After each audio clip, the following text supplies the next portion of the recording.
Hello everyone, today we'll talk about how to turn on keyboard shortcuts app. You click on DuckDuckGo.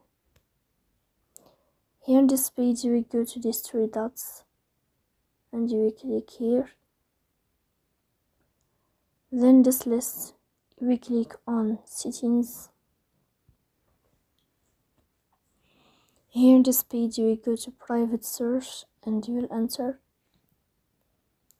Then we click on more search settings.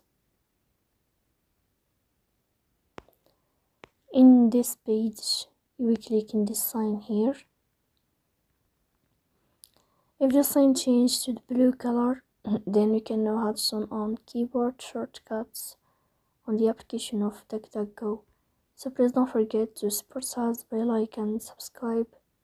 See you next time in another video.